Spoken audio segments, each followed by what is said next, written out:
Shalom, kita jumpa kembali dalam Renungan Goshen Mata. Haleluya, jemaat yang dikasihi dan diberkati Tuhan.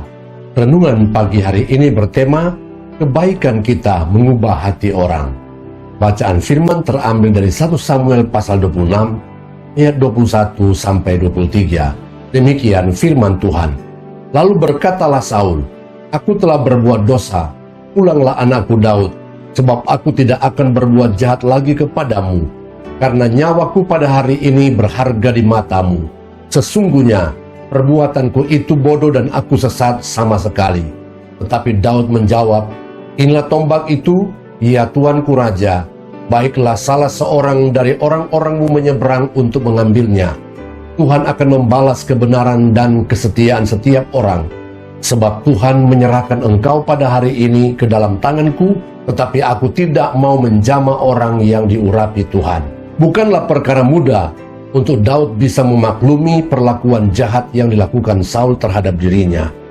Awalnya Daud dipanggil ke istana untuk memainkan kecapi, sehingga roh jahat yang mengganggunya bisa diusir keluar, menyelamatkan Saul dan bangsa Israel dari kekalahan saat menghadapi Goliat, dan selalu memenangkan peperangan ketika adanya musuh dari bangsa lain yang mengancam keamanan bangsa Israel.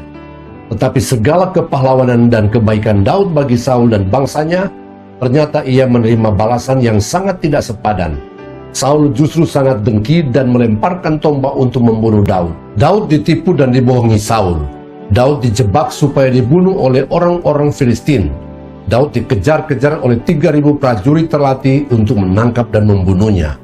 Daud sangat tahu bahwa tidak ada alasan atau sebab untuk Saul memperlakukannya seperti itu. Karena itu, Daud berkata dalam 1 Samuel pasal 26 ayat 18, apa yang telah kuperbuat? Apakah kejahatan yang melekat pada tanganku? Dari sudut pandang manusia, pasti kita sangat setuju kalau hati dan perbuatan Saul sudah sangat keterlaluan dan sangat jahat dan brutal. Tetapi Daud tetap berketetapan hati dan berkomitmen untuk tidak menjamah atau tidak membunuh Saul. Mengapa? Karena Daud mau tunduk sepenuhnya kepada kehendak Tuhan. Keputusan hati untuk tunduk kepada kehendak Tuhan memungkinkan Daud mampu mengampuni semua perlakuan jahat Saul terhadap dirinya dan mampu untuk sebaliknya melakukan segala perbuatan kebaikan terhadap Saul. Dan lihatlah bagaimana hati Saul pun berubah. 1 Samuel pasal 26 ayat yang ke-21. Saudara-saudaraku yang terkasih di dalam Yesus, kita pun pasti bisa mengikuti teladan Daud apabila kita benar-benar mau berkeputusan untuk tunduk kepada kehendak Allah.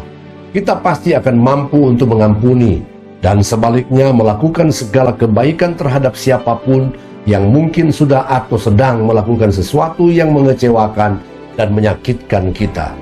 Galatia 6 ayat 9-10. Janganlah kita jemu-jemu berbuat baik, karena apabila sudah datang waktunya, kita akan menuai jika kita tidak menjadi lemah. Karena itu, selama masih ada kesempatan bagi kita, marilah kita berbuat baik kepada semua orang, tetapi terutama kepada kawan-kawan kita seiman. Titus 2 ayat 7a. Dan jadikanlah dirimu sendiri suatu teladan dalam berbuat baik. Amin. Tuhan memberkati.